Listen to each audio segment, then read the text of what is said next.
안녕하십니까? 오늘도 우리는 십자가에 못 박힌 채 태어났다. 네 번째 강의를 시작했습니다. 지난번에 우리는 죽은 자의 신분에 대해서 얘기했잖아요.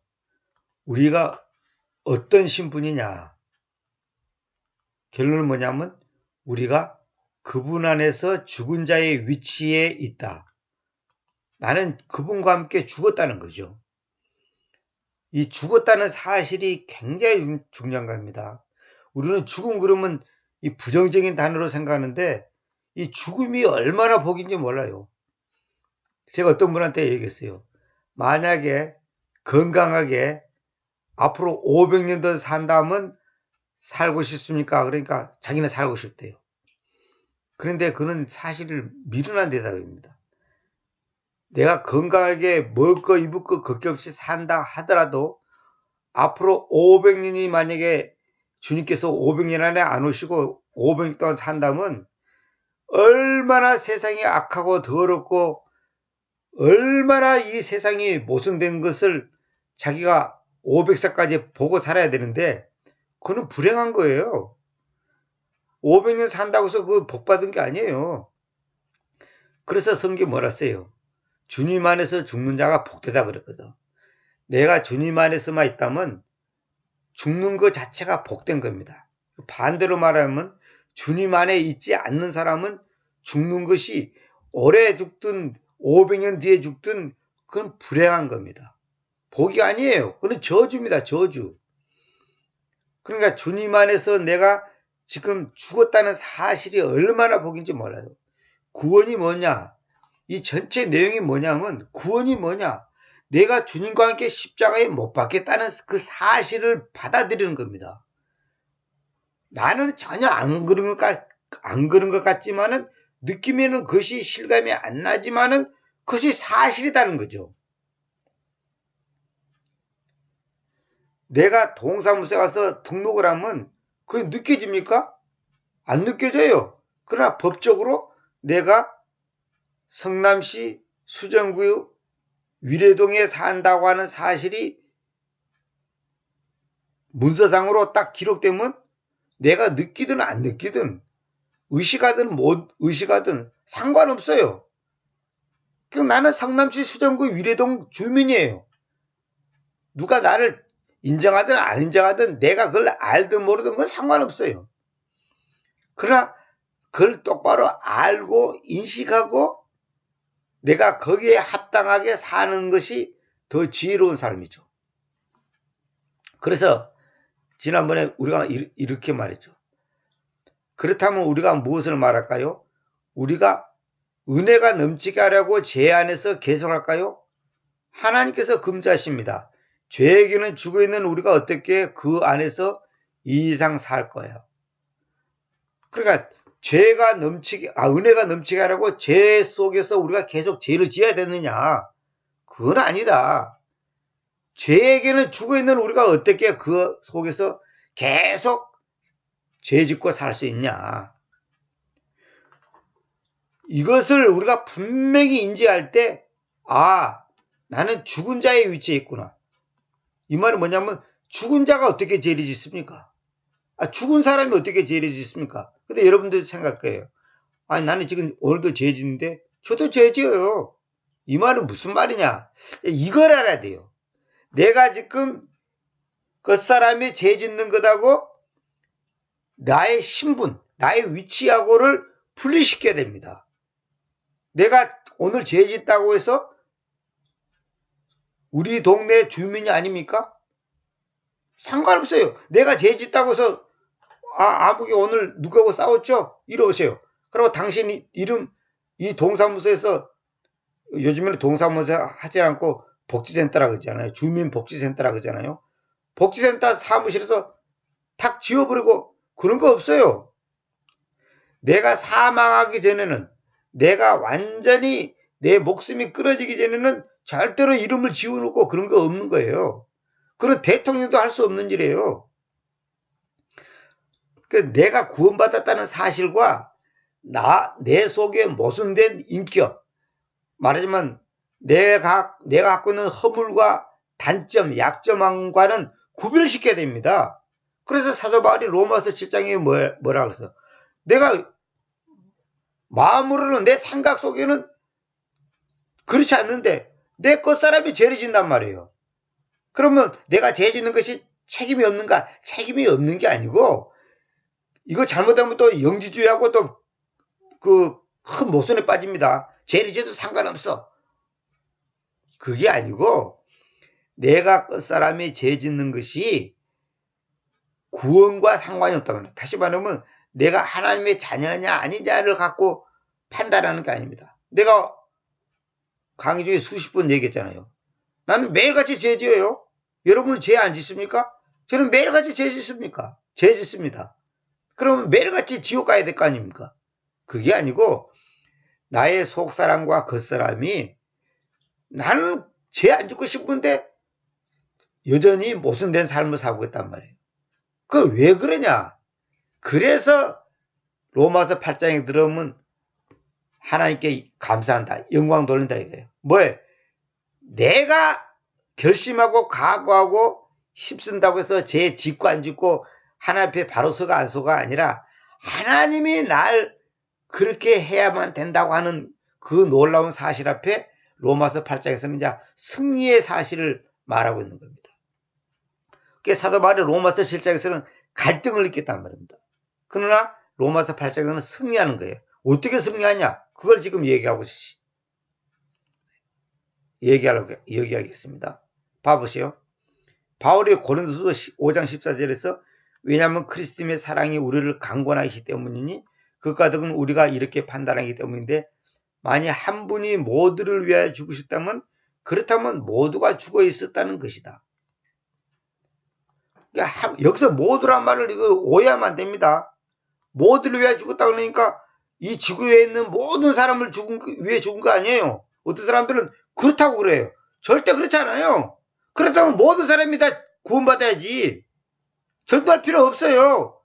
김일성이도 천당 가고 김정은이도 천당 가고 모태동이도 천당 가고 다 천당 가야지. 그게 아니에요. 여기서 모두란 것은 구원받은 사람, 정확하게 말하면 하나님께서 택하신 백성을 말한 겁니다. 어떤 사람들은 이런 교리에 또 반발하는 사람이 있는데 여러분 분명히 들으세요. 믿음이 뭡니까? 하나님으로부터는 선물이에요.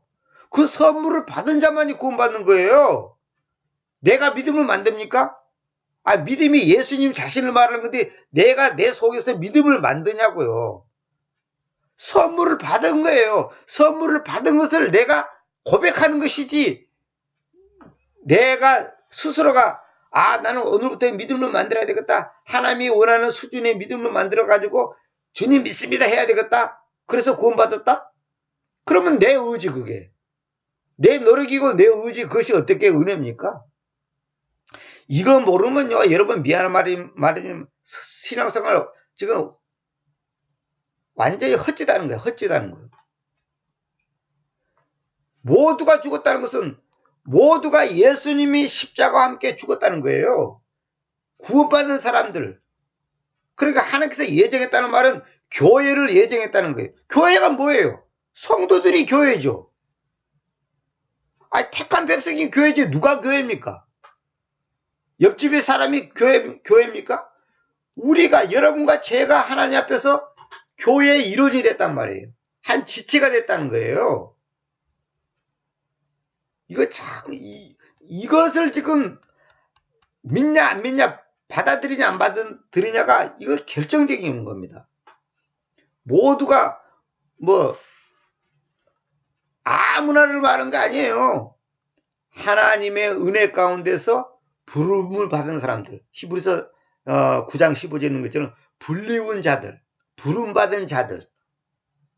주님께서 아버지께서 내게 주신 자들. 주님께서 그랬잖아요. 아버지께서 내게 준 자를 내가 결코 잃지 않겠다. 결코 뺏기지 않겠다. 그 말은 무슨 말이에요?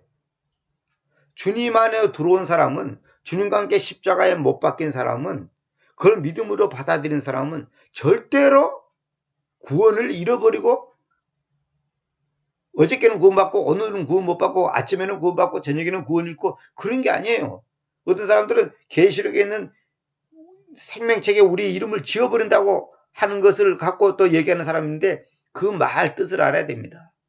그거는 뭐냐면 가짜 구원을 말한 겁니다. 가짜 구원. 여러분 지금 교회당 다니고 지금 세례받고 뭐 침례받고 뭐 집사되고 장로되면 다 구원받은 줄 알아요? 그 안에 가짜가 얼마나 많은 줄 알아요? 제자들이 뭐라 그래요? 주님 저들을 어떻게 할까요? 그러니까 가만 놔둬라. 그 사람들 없애다가 가라지 뽑다가 진짜 식물까지 뽑힌다. 그게 그 말하면 다친다 이거예요. 그러니까 가만 놔두는 심판 때 마지막 때 다 불러 태워버릴 거다 이 말이에요. 여러분 지금 가짜 장로, 가짜 목사, 가짜 집사가 얼마나 많은 줄 알아요? 근데 주님께서 그걸 허용하고 있습니다. 왜 허용한 줄 아세요? 그들이 있어야 되는 거예요. 여러분 우리가 예방주사가 뭔지 아십니까?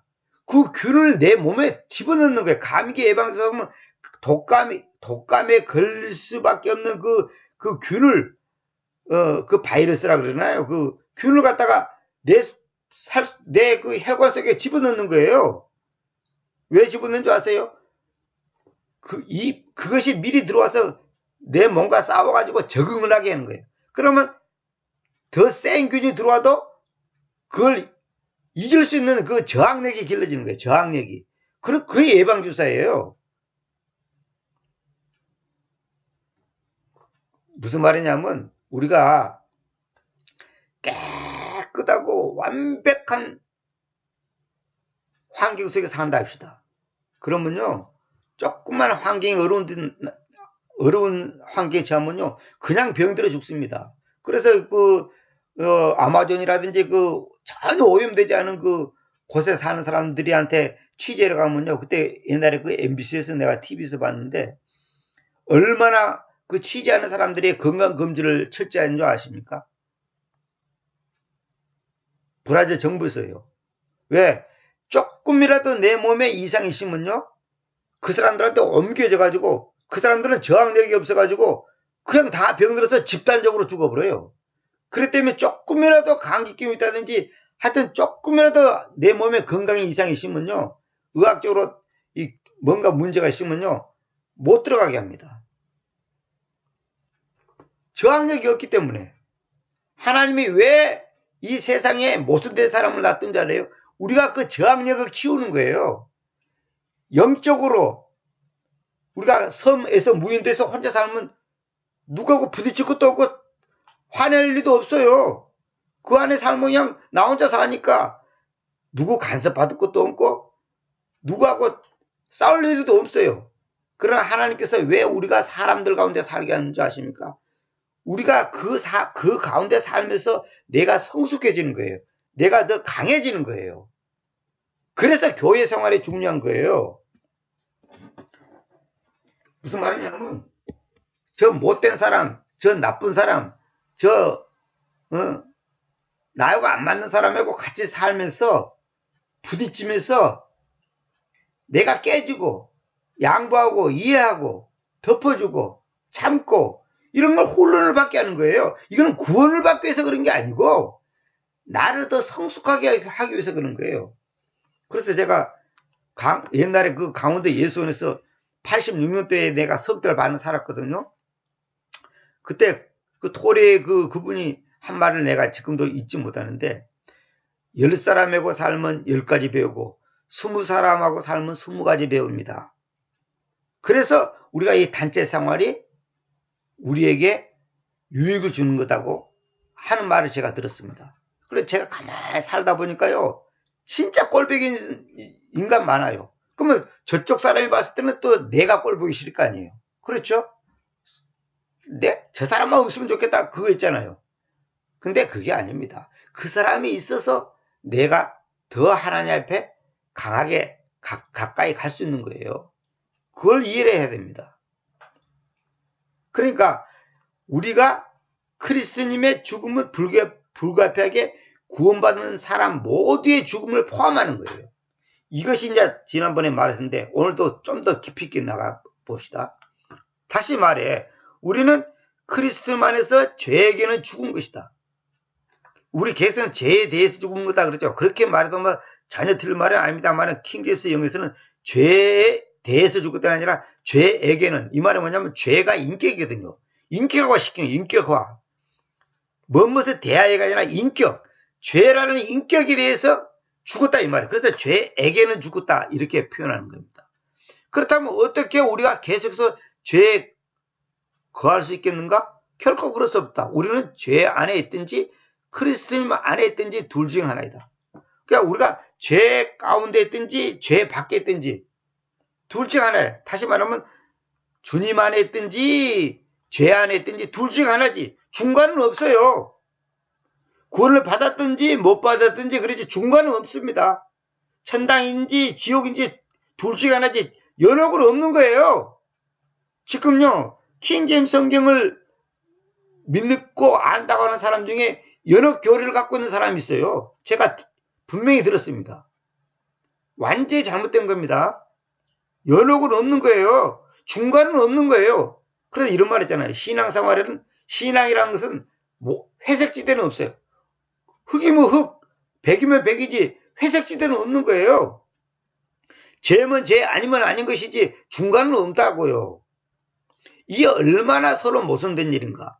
그리스도님께서 나를 위해 죽으심은 필연적으로 그분과 함께 죽은 나의 죽음을 동반한다.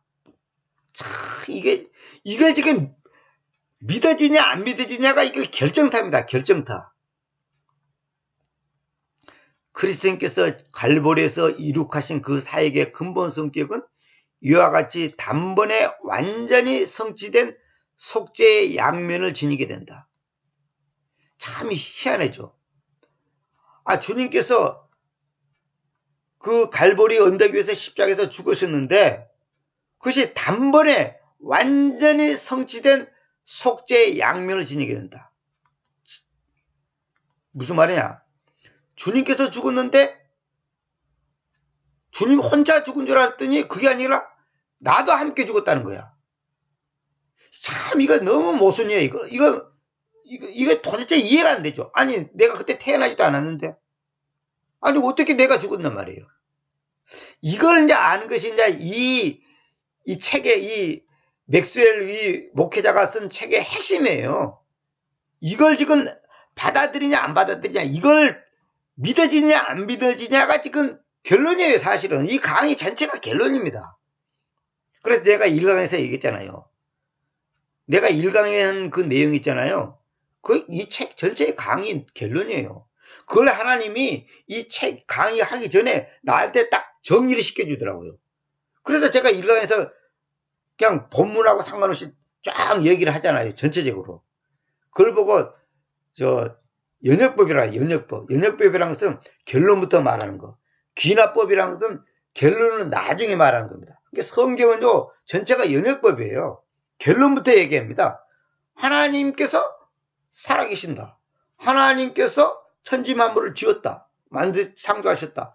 딱 결론부터 얘기합니다.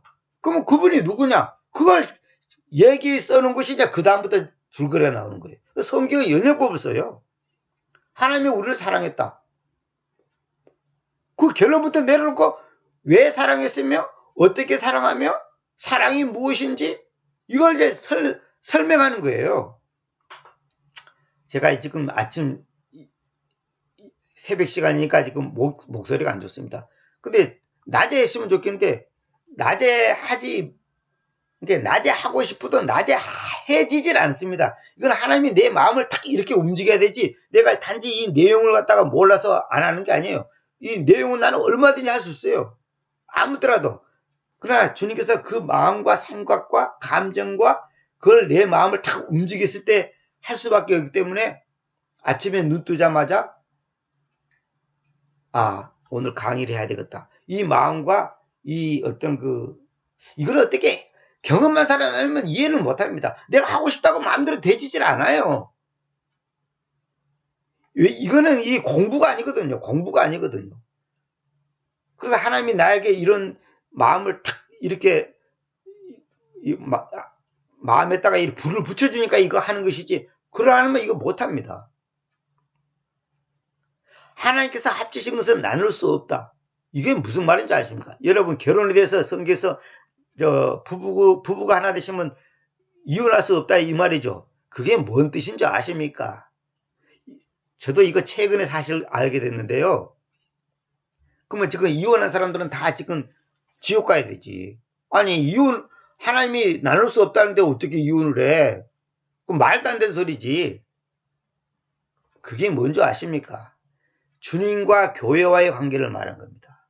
주님과 교회 관계. 그렇다고 이혼했다는 게 잘했다는 게 아닙니다. 절대 그게 아니에요. 잘 들어보세요. 주님과 우리는 나눠질 수가 없어요. 주님과 우리를 어떻게 합니까? 부부관계로 얘기했잖아. 부부관계. 주님은 신랑, 교회는 신부. 주님은 남자, 교회는 여자. 이렇게 주님과 우리의 관계를 말한 겁니다. 주님과 우리의 관계가 나눠질 수 없어요. 아버지와 아들이 싸웠다고 해서 나눠집니까? 그럼 피와 피가 연결됐기 때문에 이건 나눠질 수가 없는 거예요. 아무리 다시는 안 보고 다시는 만나지 않다 하더라도 그렇더라도 아버지는 아버지고 아들은 아들이에요. 그건 어쩔 수 없는 거예요. 그건 천륜이 맺어졌기 때문에 하나님이 맺어지기 때문에 이거는 어떻게 인간이 분리시킬 수 없는 거예요. 그것이 바로 주님과 교회의 관계입니다. 그 이혼하지 말라는 것이 바로 그거예요. 응? 그 이혼을 하냐 안 하냐 이것은 뭐냐면 엄청난 사건이고 엄청난 슬픔이고 불행한 거예요. 그런데 실제 사람들이 이혼하잖아요. 목사도 이혼하고 장로도 이혼하고 저는 많이 봤어요. 목사가 이혼했다고 해서 그러면 구원을 잃어버립니까? 아니 그러면 집사가 이혼했다고 해서 구원을 잃어버립니까? 절대 그렇지 않아요. 그건 하나님이 판단하실 거예요. 하나님이 그 사람에게 어떻게 하는지 그건 모르겠어요.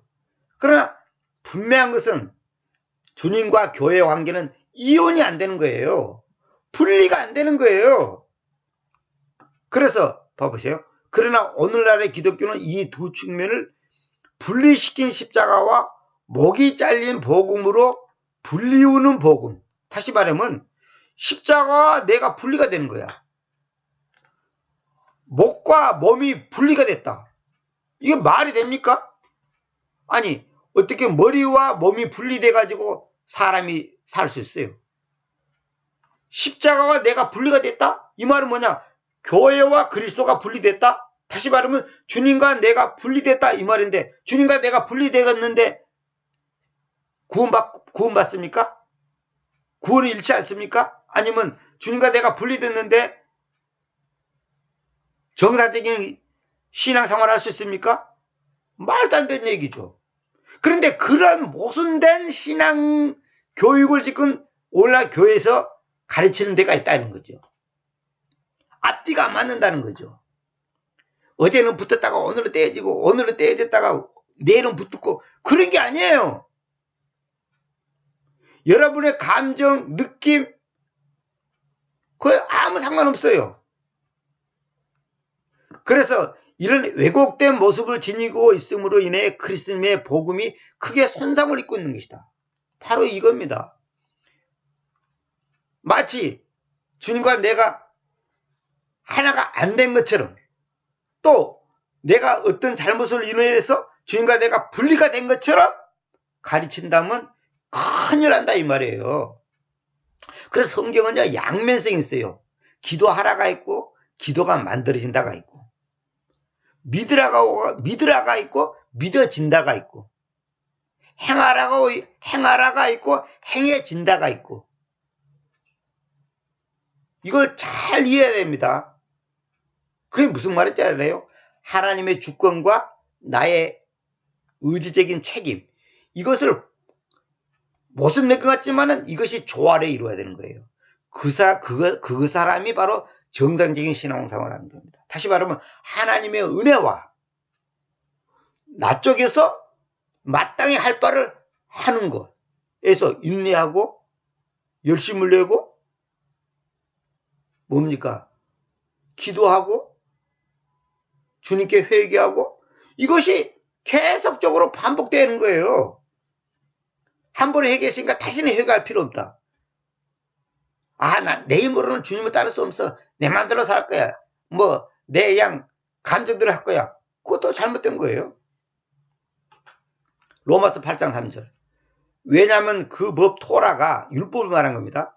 육체를 통하여 약하였다는 점에서 행할 수 없는 바를 하나님께서 그분 자신의 아들을 제투성이 육체의 모습 안에서 보내시면서 그래도 죄로 인하여 그 육체 안에서 죄를 정죄하셨기 때문이니. 이거 개혁성경하고 많이 다릅니다. 내가 그 비교하면서 설명하면 시간 많이 걸기 때문에 내가 비교를 안 하는데, 자신의 아들을 주님께서 하나님이 죄투성이 육체의 모습 안에서 보내시면서, 죄투성이 육체의 모습이라 그랬어요. 예수님이 죄투성이가 죄를 지어갖고 왔다는 말이 아니고 외모로 봤을 때 우리와 다를 바가 하나도 없는 육체예요. 이 육체는 죄투성이라, 이 심플 플레스를, 심플이란 말이 뭐냐면 죄가 가득 찼단 말이에요. 다시 말하면 이 육체 덩어리는 머리끝부터 발까지 그냥 한마디로 말해서 죄에 찌들어져 있는 거예요. 소금에 찌들어있어요. 소금에 쩔어져, 죄에 완전히 쩔어져 있는 거예요. 우리가 태어날 때부터 죄를 지고 죄 지은 이 육체 때문에 왔다니까요. 병들 수밖에 없고 죄 질 수밖에 없고 모순된 이 육체 덩어리를 갖고 왔다는 거예요. 죄투성이 육체의 모습, 그 모습을 가지고 온 것이지 주님께서 죄진 상태에서 왔다는 말이 아닙니다. 이거 오해하면 큰일 나는 거예요. 그래도 죄로 인하여 그 육체 안에서 죄를 정죄하셨기 때문에. 무슨 말이냐? 주님께서 똑같이 우리와 똑같은 몸을 갖고 왔지만은 죄 때문에 그 육체 안에서, 그러니까 우리와 똑같은 육체를 갖고 왔지만은 그 육체 안에서 죄를 정죄하셨다는 거야. 왜? 주님은 죄가 없거든요. 주님의 육체는 죄가 없는 거예요. 주님의 육체는 큰일 납니다. 주님의 육체는 죄가 없는 육체예요. 그 모습이 우리와 똑같은 모습이라는 것이지, 주님의 육체는 죄 있는 육체가 아니에요. 왜? 주님은 누구의 피를 가졌습니까? 아담의 피를 가졌습니까? 이건 제 강의에 수백 번 얘기했는데, 주님은 아담의 피를 갖고 있지 않아요. 성령으로 태어났단 말이 뭔 말입니까? 영님에서 태어났단 말이 뭔 말입니까? 아담의 피로 태어난 게 아니라 하나님이 주시는 피로 갖고 왔다는 거예요. 이것이 믿어지냐 안 믿어지냐가 바로 그 사람이 구원받았냐 못 받았냐를 결정짓는 거예요. 그래서 많은 사람들이 간증하잖아요. 아니 어떻게 의학적으로 남자와 여자가, 정자와 난자가 만나서 사람이 만들어지지 정자 없이 난자 혼자서 세상에 태어났다. 이런 말도 안 되는, 이것 때문에 도저히 이것 때문에 나는 못 믿겠다고 하는 사람들이 많아요. 근데 그 사람이 나중에 깨지는 거예요. 하나님의 은혜로. 인간적으로는 할 수 없지만 하나님은 하시구나. 이거 믿어지는 순간 뒤집어지는 거예요. 완전히 뒤집어지는 거예요. 이런 일이 다 있구나. 그래서 주님은 육체를, 우리가 똑같은 육체를 갖고 있지만은 그 육체 안에 죄가 없기 때문에 육체 안에서 죄를 정죄하셨다는 거예요. 정죄했단 말은 뭐냐? 너 죄인이지. 근데 내가 그 죄를 없애주겠다. 갚아주겠다. 죄값을 치러주겠다. 가능하다는 거예요. 예를 들어서 아주 쉽게 얘기합시다. 내가 빚이 1억이야. 근데 돈이 많은 사람이 저한테 와갖고 그 1억 갚아주겠습니다. 똑같은 사람이에요. 똑같은 사람. 지난 나하고 똑같은 인간이야. 그런데 딱 차이가 하나 있어요. 나는 돈이 없고 그 사람은 돈이 많아. 그러니까 내 빚 1억을 갚을 수 있는 능력이 있어요. 그러니까 그 사람은 내 빚을 갚을 수가 있는 거예요. 근데 어떤 사람이 와서 이렇게 말한 거예요. 내가 빚이 1억이 있다 그러니까 하는 말이, 내가 그 빚을 갚아주겠습니다 하는 거예요. 근데 그 사람 알고 봤더니 재산이 1억도 없어. 1000만 원도 없는 인간이야.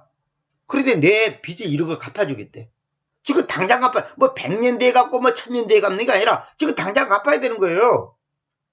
그게 가능합니까? 지가 돈이 없는데 재산이 1억도 안 가진 인간이 어떻게 내 빚 1억을 갚아줄 수 있냐고요. 그럼 말도 안 돼. 그건 한마디로 사기예요. 그건 거짓말이단 말이에요. 그러나 1억 이상 있는 사람은 내 1억을 갚을 수가 있어요. 주님도 마찬가지예요. 주님은 내가 죄투성이 인간이지만은 주님의 육체 안에서 주님께서 너를 위해서 대신 십자가를 지겠다. 죄값을 치르겠다. 죄에 쌌은 사망이기 때문에 너를 대신해서 내가 죽겠다. 그렇게 말할 수가 있는 자격이 있는 거예요. 왜? 성령으로 태어났기 때문에. 하나님의 영림에 의해서 태어났기 때문에. 죄 없이 태어났기 때문에. 죄 있는 인간을 대신해서 죽을 수 있는 자격과 권한과 능력이 있다 이 말이에요. 참 이게 핵심, 이게 기독교의 핵심이에요. 핵심. 이 강의의 핵심도 입에 답이 다 나왔어요. 그런데 우리 실제 생활 속에서는 또 죄를 짓네. 무슨 일을 하는데 왜 그럴까? 안 그러고 사는 방법이 없을까? 이제 이걸 이 맥스웰 목회자가 구체적으로 그냥 설명을 하는 거예요. 그리스도님께서는 이 방법 외에는 그분께서 나의 죄를 대신하여 형벌을 받을 수 있는 방법이 없다. 그러니까 이 방법 외에는 주님께서 우리를 대신해서 십자가에서 죽는 것 외에는 어떻게 우리를 구원시킬 수 있는 방법이 없어요. 주님이 돈을 많이 벌라고 야, 네 죄값 치르기 위해서 100억 받아라. 이거 안 된다는 거예요. 나를 자신 안으로 집어넣으셔서 이게 중요한 겁니다. 그분과 하나가 되도록 만드셨다. 자신 안으로 집어넣었단 말이 뭔 말이에요? 주님의 생명 안으로 나를 들어가겠다 이 말이에요. 그 내가 맨날 읽는 기도문 내용 중에 하나가 그겁니다.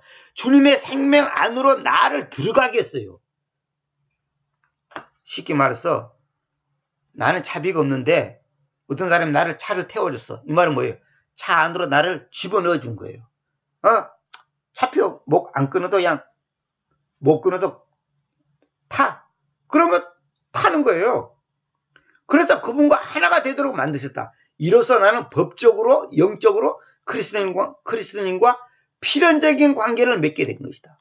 필연적인 관계. 아버지와 아들이 필연적인 관계를 맺은 것처럼 법적으로 또 영적으로 주님과 내가 완전히 하나가 됐다 이 말이에요.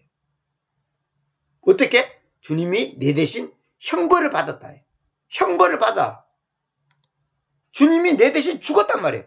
그러니까 주님과 나와의 관계는 이제는 뗄래야 뗄 수 없는 관계로 하나가 된 거예요. 참 이거 믿어지냐 안 믿어지냐가 결정타라니까요. 이거는 우리 이성으로 이해가 안 됩니다. 아니 나는 태어나지도 않는데 그 당시 어떻게 이것이 하나가 되냔 말이에요. 이건 이제 그 사람의 이제 영적 수준이고 깊이입니다. 물론 뭐 이거 이론적으로 뭐 이해되고 안 되고 한다고 또 구원 못 받았다 이렇게 말하면 안 됩니다. 단지 이거는 이제 하나의 그 지식이죠. 근데 우리 어머니 같은 경우는 이런 지식이 없어요. 뭔 말인지 잘 이해를 못해. 그래도 구원 받았어요. 왜 그런지 아세요? 주님의 은혜로, 주님의 사랑으로, 주님께서 우리 어머니에게 믿음을 줬단 말이에요. 그래 그냥 믿어지는 거야. 그냥 뭐 복잡한 얘기 뭐 법적으로 영적으로 무슨 뭐 재투성이 어쩌고 이런 거 몰라도 그냥 그거 믿어지는 거야. 아 예수님이 내 죄 때문에 죽었어? 그냥 믿어지는 거야. 그래서 믿음은 선물이에요.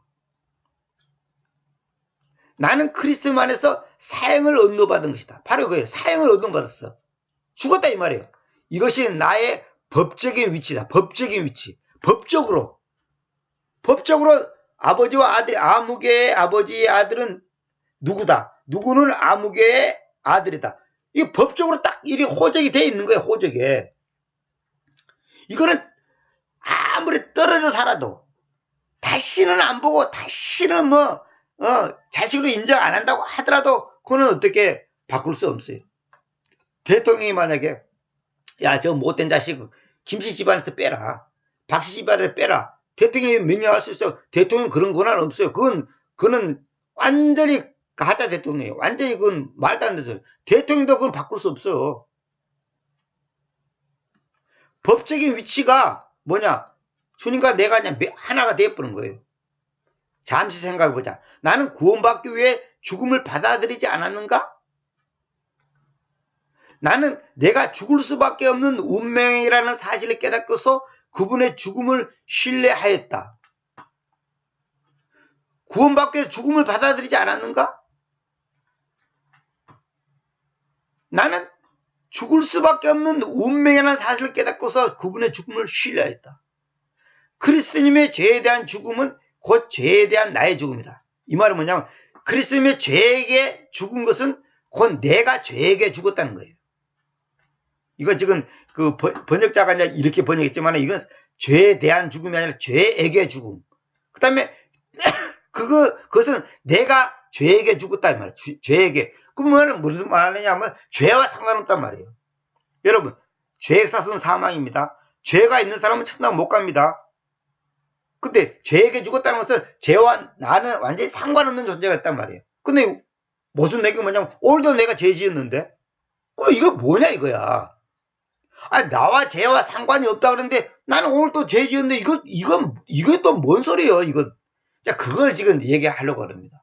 이게 이제 어떻게 되는 건지 그걸 제가 얘기하는 겁니다. 잘 들어보세요. 아까도 비유로 들었잖아요. 아버지와 나와 상관이 없는 짓거리를 해요. 다시 말하면 아버지 노릇을 아들 노릇을 안 해. 관계를 안 가져. 만나지도 않아. 말도 안 해. 그래도 아버지와 아들이에요. 그런데 현실은 원수 같은 관계로 지내고 있단 말이에요.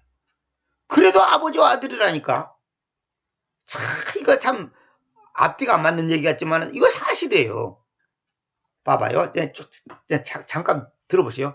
하나님께서 승리와 구원을 주시는 방법은 우리를 옛 아담의 나무로부터 잘라내서 그리스도만으로 접목되는 것이다. 그 로마서 있잖아요. 이제 내가 보여드릴게요. 이거 사실 로마서 11장 17절부터 23절까지 내가 하려다가 24절까지 하려다가 그냥 21절까지만 소개합니다만 이 맥스웰 목회자는 이 본문을 실어놓지 않았어요. 그래서 내가 이걸 이제 찾아서 실어놓은 겁니다. 그 로마서 11장에 보면 이스라엘과 주님과의 관계. 그러니까 이스라엘이 잘라졌어요. 그러니까 교회가 연결됐단 말이에요. 이방인들이 접목되는 거예요. 접붙임을 당하는 거예요. 그걸 로마서 11장에서 쫙 얘기하고 있거든요. 그거 다 얘기하려면 그것만 갖고도 10시간 얘기해야 됩니다. 그래서 내가 간단히 넘어가겠습니다. 봐봐요. 옛 아담의 나무로부터 잘라내가지고 그리스도만으로 접목되는 거예요. 그리스도님이 누굽니까? 마지막 아담. 옛 아담은 첫 번째 아담은 죄를 지어갖고 우리를 하나님과 분리되게 했단 말이에요. 그럼 마지막 아담이신 예수님이 우리를 하나님과 다시 연결시켜줬단 말이에요. 그게 접붙이는 거예요. 접목. 근데 왜가 하나는 접목이라고 하나는 내가 접붙인다고 표현했는데 그 이유를 내가 이따 설명하겠습니다. 이 접붙인다는 말이 영어로 뭐냐면 그래프트란 그래프. 이제 과거니까 그래프트. 접붙임을 당했다. 이 수동이죠. 접붙임을 당했다. 근데 내가 이제 영어 모르는 사람이어서 잠깐 설명할게요. 이 용어는 요즘 영어는 워잖아. W-E-R-E인데 옛날 영어는 W-E-R-E-T예요. W-E-R-T인데 왜 그러냐면 2인칭일 때, 이 다우라는 2인칭이 나올 때만, 2인칭 단수가 나올 때만 이렇게 합니다. 이 단수가 나올 때, 이 워가 워트로 됩니다. 그건 이제 내가 이제 그냥 잠깐 지나가는 말로 소개해 드린 거고, 그런 거 뭐라도 괜찮습니다. 그런 거 뭐라도 구원받는 상관없으니까, 신경 쓰지 마세요. 그리고 만일 그 가지들 중에 몇몇이 부수어 떨어지고 로마서 11장 17절에 읽습니다. 그대가 야생의 올리브 나무로 있으면서 그들 가운데서 접목되어 그들과 함께 올리브 나무의 뿌리와 기름짐에 대하여 참여한다면 이 올리브가 뭐냐면 우리 개혁성에는 감람나무라고 했잖아요. 감람나무 그거 틀린 말입니다. 감람나무라는 말 자체가 틀린 말이라고요.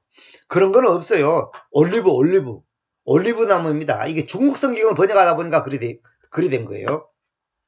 어쨌거나 이 번역이 정확한 거니까 이제 그렇게 아시고, 그 다음에 그 가지들을 반다에 자랑하지 마십시오. 그러나 만약 그대가 자랑한다면 그대가 그 뿌리를 짐지는 것이 아니라 그 뿌리가 그대를 짐지는 것입니다. 자랑하지 말라는 거예요. 나는 구원받았어. 자랑해. 자랑하지 말라는 거예요. 왜 자랑하지 말라는 줄 아세요? 네 능력, 네 힘, 네 지혜, 네 노력으로 된 게 아니기 때문에 자랑하지 말라 이 말이에요. 내가 구원받은 것이 내 노력으로 된 겁니까? 그럼 만약 그대가 자랑한다면 그대가 뿌리를 짐지는 것이 아니라 뿌리가 그대를 짐지는 거다. 아니, 뿌리가 나무를 짐지고 있지 그 나무 위에 가지가 뿌리를 짐지는 거 아니다 이 말이에요. 뿌리가 뭡니까? 예수님이 나를 갖다가 구원시켰지 내가 예수님을 구원시킨 겁니까? 뿌리가 그대를 짐지고 있으니까 자랑하지 말라는 거예요. 교만하지 말라는 거예요. 그대가 그렇다면 말하기를 그 가지들이 부수어 떨어지는데 이는 내가 접목되게 하려는 것이라고 할게요. 접목하는 게 아니라 접목되는 거. 된다는 말이 뭐예요? 남이 나를 접목시키니까 내가 접목을 당하는 것이지. 접붙임을 당하는 것이지. 내가 구원받는 것이지 내가 나를 구원시키는 겁니까? 내가 그리스도께 십자가에 못 박힌다는 것은 누군가가 나를 나를 갖다 못을 박는 것이지 내가 나를 못 박을 수 없잖아요. 내가 나를 갖다가 어떻게 못을 박아요? 오른손으로 왼손을 못을 박습니까? 그러면 오른손은 누가 박을 건데? 다른 존재가 나를 못을 박는단 말이에요. 나는 못 박힘을 당하는 거예요. 다른 사람이 나를 구원을 시키니까 나는 구원을 받는 것이지 내가 나를 구원시킬 수 없다 이 말이에요. 내가 내 죄를 어떻게 내 죄를 갚아줍니까? 그러니까 접목되는 거. 수동이단 말이에요. 수동. 그래프트 법. 접목되는 거단 말이에요. 잘 말했습니다. 불신앙 때문에 그들이 부수어 떨어졌고 그들이면 이스라엘 백성을 말한 겁니다. 그들은 믿음에 의해서 서 있습니다. 높은 생각을 가지지 말고 들어와십시오. 이 말은 뭐냐면 이스라엘 백성들이 예수님이 오셨는데 예수님을 갖다가 십자가에 못 박아 버렸잖아요. 우리가 기다리는 메시아는 당신이 아니야. 당신 같은 못생기고 무능하고 별볼로 없는 인간은 구세주가 될 수 없어. 이래 해가지고 버려버렸잖아요. 그러니까 그들의 불신앙 때문에 그들이 부서뜨렸단 말이면 탈락됐단 말이에요. 구원의 은혜를 못 받았다 이 말이에요. 구원받을 기회를 놓쳐버렸다 이 말이에요. 그러나 그대는 믿음에 의해서 서 있으면 그 믿음이 뭐예요? 하나님이 나에게 주신 선물이잖아요. 그 선물에서 서 있으니까 까불지 마라 이 말이에요. 높은 생각 가지지 말고 들어와십시오. 때문에 만약 하나님께서 그 본성적인 가지들을 아끼지 않았다면 원래 있는 가지를 아끼지 않았다면 그분께서 또한 그들을 아끼지 않으실까 주의하십시오. 그러니까 어떤 사람은 또 이걸 가지고 또 구원을 잃어버릴까 주의하다 이렇게 생각하는데 그게 무슨 말이냐면 금방 떠질 말을 말이에요. 이게 성경을 아주 모순되게 말한 것 때문에 말이에요. 하나님이 이스라엘 백성도 버렸다면 당신도 버림을 당하지 않을까 까불지 말라 이 말이에요. 그러나 사실은 떨어지지 않습니다. 만약에 어떤 사람이 예수 믿다가 타락하고 완전 불신앙 된 사람들 있죠. 그런 사람 많죠. 그 사람들 가짜예요. 믿는 척 하는 것이 진짜가 아닙니다. 진짜 구원받은 사람은 주님께 돌아오게 되어 있어요. 이것도 얘기하려면 시간 많이 걸리는데 아무튼 또 이런 구절 가지고 이제 만약에 이 구절이 만약에 구원을 잃어본다고 말한다면 만약에 여기하고 똑같은 거죠. 보세요. 여기 보세요. 법적으로 영적으로 그리스도님과 필연적인 관계를 맺었는데 그러면 법적으로 영적으로 필연적인 관계를 주님과 내가 맺어졌는데 나의 작은 실수 때문에 잘못 때문에 필연적인 관계가 끊어져 버립니까? 끊어져 버려요? 말이 안 되죠. 그래서 안 된다 이 말이에요. 참 이게 중요한 겁니다. 이걸 모순된 것 같지만 이 말을 잘 이해해야 돼요. 어떤 데로 보면 구원받은 사람이 잃어버린다 그러고 어떤 데로 보면 안 잃어버린다 그러고 참 말이 참 모순된 것 같습니다. 그래서 내가 양면성이 있다고 그랬죠. 양면성. 어떤 데는 믿으라 그러고 네가 믿는다고 되는 거 아니라 믿어진다 그러놓고, 어떤 데는 기도하라 그러놓고 네가 기도한다고 된 줄 아냐? 기도가 만들어진다 그러놓고. 내가 기도란 무엇인가도 강의했잖아요. 그거 들어보세요. 기도가 뭔지. 야고보서 1장 21절. 이러므로 모든 추잡함과 백해 무익함을 떨쳐버리십시오. 그리고 여러분의 혼들을 능히 구원할 수 있는 그 접붙여진 말씀을 오념을 가지고 받으십시오. 뭐 엔그래프트, 아까는 저 그래프트라고 됐어. 그래프트. 여기 어디 갔습니까? 여기죠. 그래프트 그랬죠. 근데 여기는 또 엔그래. 요즘 영어에서는 인그래프트 그랬대. 인이나 n이나 같은 거예요. 옛날 영어에서는 엔그래프트 그래요. 근데 요즘 영어는 인그래프트 그래요. 그러면 여기서는 n이 붙었기 때문에 내가 접붙였다고 표현하고, 여기는 n이 없기 때문에 내가 접목됐다고 표현한 겁니다. 근데 그 말은 똑같은 말이에요. 그래서 내가 이제 단어가 조금 다르게 표현됐기 때문에 저도 다르게 표현을 하는 것 뿐이지 같은 말이에요. 접붙여진 말씀을 온유함을 가지고 받으십시오. 접붙여진 말씀이라고 그랬어요. 이게 참 놀라운 말이에요. 저도 이번에 준비하면서 아니 이런 말씀이 있었나 할 정도로 제가 깜짝 놀랐습니다. 여러분을 능히 구원할 수 있는, 여러분의 혼들을 구원할 수 있는, 혼들을 구원한다는 말, 이 말이 중요합니다. 우리가 혼이 구원받는 거예요. 육체가 구원받는 게 아니에요. 다시 말하면 혼이 지옥이냐 천당이냐 가는 것이지 육체가 천당이냐 지옥 가는 게 아니에요. 우리 영이 천당하고 지옥 가는 게 아니에요. 혼이 뭡니까? 우리 존재 지정의 이 존재 자체를 말한 거예요. 혼. 우리가 그냥 혼났다 그랬잖아요. 혼이 떠났다 그랬잖아요. 혼들을 능히 구원할 수 있는 그 접붙여진 말씀. 야, 이게 뭐냐? 접붙여진 말씀이다니까요. 엔그래프트 워드. 저는 이 말씀을 이번에 새삼스럽게 깨달아지면서, 야, 하나님께서는 하나님이 우리에게 주신 말씀은 접붙여진 말씀이 우리를 접붙이는 거예요. 접붙이는 거예요. 하나님과 나를 접붙인다니까 말씀이. 그래서 결국은 믿음으로 구원받는 말은 무슨 말이냐? 말씀에 의해서, 말씀을 믿어버리니까 구원받는 것이, 믿습니다. 말씀하고 전혀 상관없이 믿습니다 한다고 구원받는 게 아니단 말이에요. 접붙여진 말씀. 그 말씀을 믿는 거예요. 예수님이 내 대신 십자가에 죽었다. 그걸 믿는 거예요. 그것이 접붙여진 말씀이라니까. 그 말씀을 믿을 때 주님과 내가 접붙여지는 거예요. 접목되는 거예요. 저는 단감나무 직접 접붙여 봤어요. 제가 저 경상도에서 내가 붙여봤는데, 어떤 사람 이제 전문가가 하는 걸 보고 내가 배워가지고 붙여봤다고요. 실제로 제가. 놀라운 것이요. 점점 따뜻해지면 싹이 납니다. 그리고 그것을 나중에 이제 그 붙여놓은 그 비닐과 이런 걸 다 떼내고 있으면 나중에 그냥 딱 하나가 돼버려요. 그리고 한 2년만, 2, 3년만 있으면 그냥 열매가 열어버립니다. 제가 직접 한번 해봤거든요. 너무너무 놀라. 참, 저는 이런 거에 너무 감사해요. 내가 그걸 경험해봤기 때문에 이 접붙인다는 말이 뭔 말이지 너무나 지금 리얼하게 와닿거든요. 근데 이거 한 번도 안 해본 사람은 접붙이는 게 뭐야? 이럴 겁니다. 여러분, 접붙여진 과일이 훨씬 맛있습니다. 훨씬 단단하고 훨씬 좋습니다. 그래서 과일 나무는 다 접을 붙여요. 씨 심었고 나온 그대로 먹는 게 아니고 다 접을 붙입니다. 그러면 병충해도 강하고 더 열매도 더 맛있고 더 단단합니다. 그게 참 놀라워. 이것이 영적으로 다 이게 같은 거예요. 이게 다 연결되는 거예요. 참 놀랍습니다. 여러분, 우리는 접붙입니다 하기 때문에 교회입니다. 그러나 이스라엘 백성들은 교회가 될 수 없어요. 물론 이제 영적으로는 그들이 예수님을 영접하면 이제 교회가 됩니다만은, 이제 안 믿는 그 본래 태어난 이스라엘 백성들 있죠. 예수님을 영접하지 않는 본래 태어난 사람들, 그 사람들은 교회가 될 수 없어. 다시 말하면 신부가 될 수 없다 이 말이에요. 접붙임을 당하지 않았기 때문에. 자, 이것도 얘기하려면 또 몇 시간 또 얘기해야 되니까 넘어갈게요. 물론 그들도 예수님을 믿어야지 구원받습니다. 그럼 예수님을 믿으면 이제 그들이 신부가 되는 거예요. 참, 이거 놀라운 비밀입니다. 비밀이 아니라 놀라운 신비다, 신비. 이게 그 접붙여진 말씀을 온유함을 가지고 받으라는 거예요.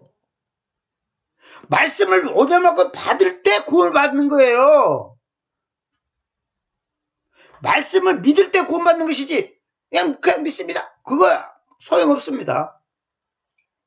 결국 뭐냐? 말씀이 나를 구원시킨 거예요. 그러니까 내가 그랬잖아요. 갈라디아 2장 20절을 내가 설명할 때 옛날에 말씀, 그 믿음, 그 예수, 그 그리스도, 그 은혜 다 똑같은 말이에요. 말씀이 뭐예요? 하나님이지. 말씀이 하나님이에요. 하나님이 말씀이고 말씀이 누구예요? 예수님이지. 예수님이 뭐예요? 믿음이지. 믿음이 뭐예요? 하나님이지. 다 하나예요. 그럼 내가 옛날에 갈라디아 2장 20절에 내가 보여줬잖아요. 그래서 제가 부득이 또 이걸 설명 안 할 수가 없네요. 봐봐요. 더 페이스. 여기서 이제 아들의 믿음에 대해서 내가 설명하면서 하나님의 아들의 믿음에 대해서 설명하면서 제가 강의 중에 수십 번 얘기했습니다. 그 믿음이란 뭐냐? 곧 그 창조의 시작, 그 복음, 그 길, 그 진리, 그 생명, 그 부활, 그 하나님의 역사, 그 말씀, 그 아들, 그 그리스도, 그 주님, 그 이름, 그 은혜, 그 십자가, 그 사랑, 그 구원. 다 똑같은 말입니다. 다 똑같아. 얼마든지 똑같은 말인 것을 내가 증명할 수 있어요. 그래서 내가 이 관계되는 구절을 다 적어놨잖아요. 믿음이 뭐냐? 창조의 시작이요, 그 복음이요, 그 길이요, 그 진리, 그 생명, 그 부활, 그 하나님의 역사, 그 말씀, 그 아들, 그 그리스도, 그 주님, 그 이름, 그 은혜, 그 십자가, 그 사랑, 그 구원. 그게 믿음이에요. 참, 이거 정말 이게 무슨 말인지를 안다면, 정말 믿어진다면 여러분은 정말 복받은 사람입니다. 그래서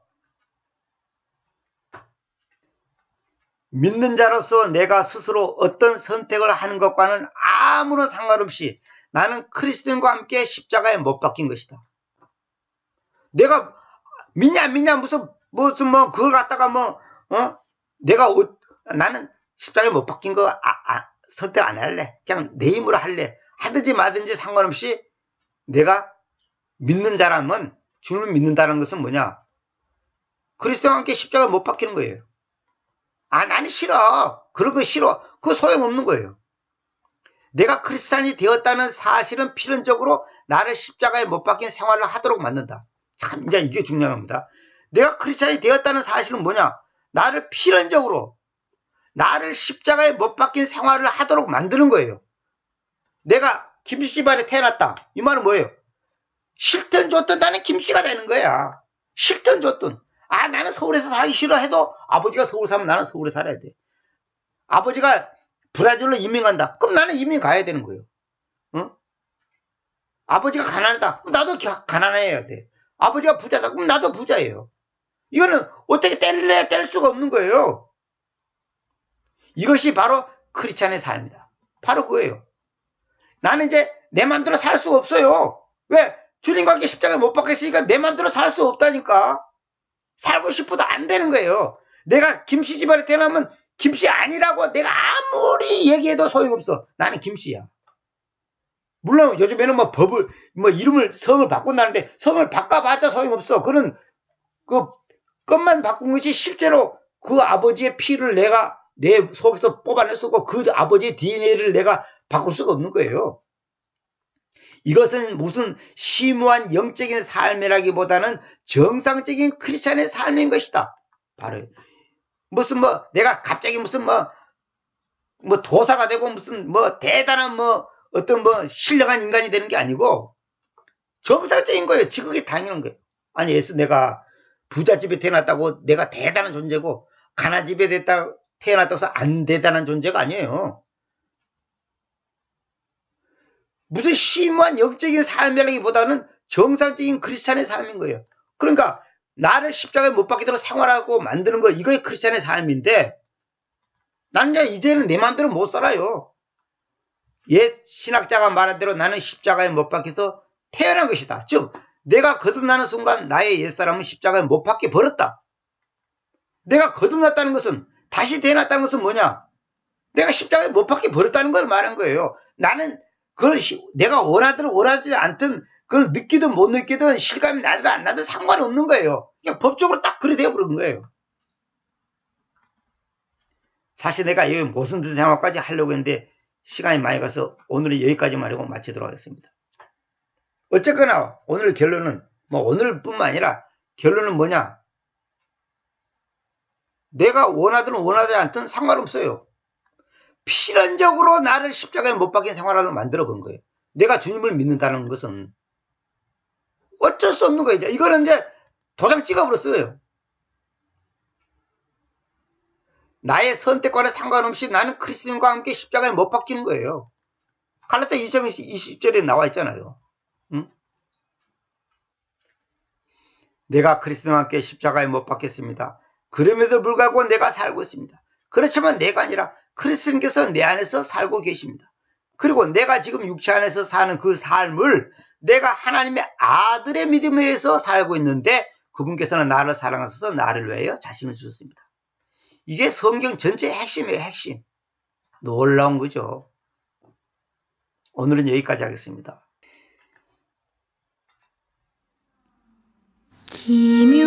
기묘하신 나의 구주, 비할 데 없는 큰 사랑, 바다보다도 더 깊고 하늘보다도 더 높네. 새롭고도 오랜 사랑, 언제나 어디서든지 참된 주, 그를 찬양해.